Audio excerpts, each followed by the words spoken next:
You didn't work through extensive paperwork and invest substantial capital to open a dispensary that doesn't turn a profit. So you need your investment to pay off, and you want your business to succeed. For that to happen, you'll need to generate a recurring base of customers and drive sales. But how? I'm Dr. Lucas McCann. I'm the CSO of CannDelta, and this channel is all about everything you need to know to run a successful business in the cannabis industry. It's filled with business advice and market revelations. Today, we'll provide you with effective ways to manage your cannabis business's social media strategy. For dispensary owners, online marketing is a key strategy to raise brand awareness, foster lasting customer relationships, and consistently boost traffic and revenue. It's important to let customers know that you exist. Social media has become the contemporary equivalent of what TV, radio, and newspapers were 20 years ago. It's a consumer's go-to source for information about products and brands. Cannabis social media is especially precarious because cannabis is a regulated substance that cannot be marketed or advertised in the same way as conventional products like tobacco or alcohol. Followers don't want to consume brand content on socials unless they are getting some value by having their emotions evoked. Posts need to be much more than just information on a product and price. It needs to go far beyond an attempt to sell a certain product at an advertised price. Instead, people want to see content that adds some kind of value to their life. You can achieve this by providing interesting or engaging content that conveys or evokes a sense of emotion from the consumer. A few examples include POV videos of finding and walking through a store with close attention to the fixtures and highlighting product positioning and the customer experience, or showing some behind the scenes video of how a product is made, how it's stocked and displayed on the shelves, and something beyond sales information that only discusses the price. Social media marketing is very unique. Social media should be viewed as a tool businesses can use to attract consumers and develop a positive reputation, which will then translate into sales down the line. Think of it this way. You're a consumer and you see a cannabis dispensary posting valuable and engaging content that you find interesting. Since you like the content, you decide to follow that dispensary's social media channels and continue paying attention to what they post in the future. As a result, you naturally think of that dispensary when you're ready to purchase products or when you're even just visiting the area they're located in. This is the goal of social media marketing.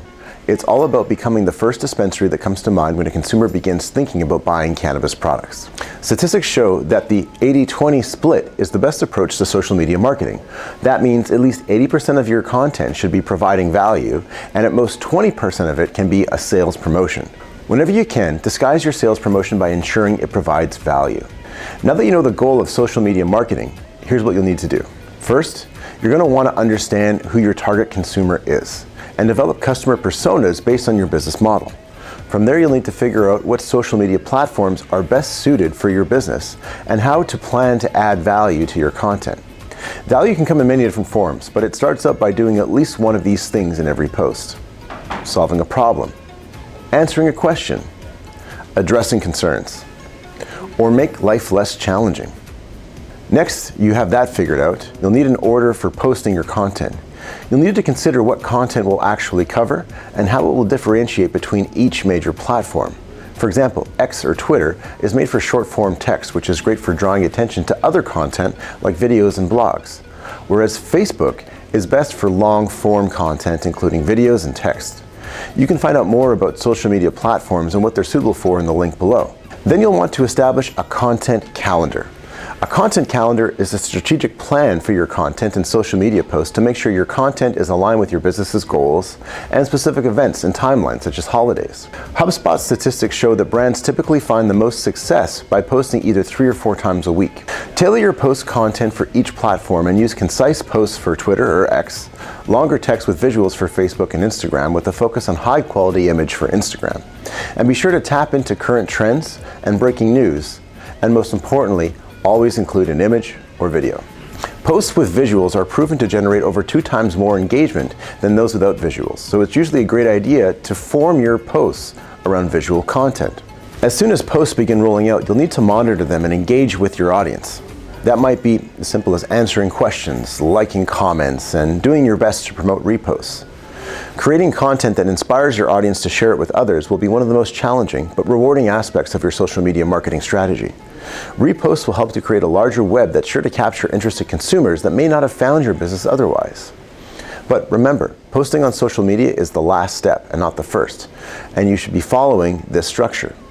Plan, create, post, measure, and repeat. But don't forget that the cannabis industry is very unique, and there are restrictions surrounding what you can and can't post. Each state has its own set of regulations for cannabis marketing and advertising. And typically, cannabis brands can't advertise on physical billboards or on TV unless they can scrupulously show that the audiences there have been age-gated.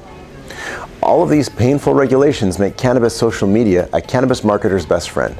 Believe it or not, there are over 20 million tweets about cannabis-related topics in 2023, making cannabis a more popular topic than the NHL, golf, or fashion on social media.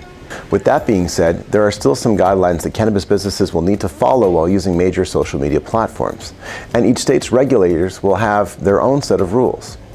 Some points that should be avoided entirely include producing content that associates a health claim with a cannabis product, such as anecdotal evidence about a product helping with sleep or with pain, content that induces a purchase or increases basket size, such as speaking about volume discounts, or glamorizing the use of cannabis as a whole. Generally speaking, when used appropriately and compliantly within your state's regulations, social media is the best way for a cannabis business to build a long-lasting brand awareness. Generating brand awareness is the most challenging but most important aspect of launching and maintaining a successful cannabis business. It's easy to mistake marketing as an extra effort to generate sales when it's actually a young business's most valuable asset when it comes to generating income. This is the first video in our Marketing for Your Cannabis Business series. In the next video, we'll talk about how your website is your business's home base and a salesperson that never stops working. Hope you learned something about social media marketing for cannabis. Drop your questions in the comments below and share your social media tips and tricks so we can grow together as a community.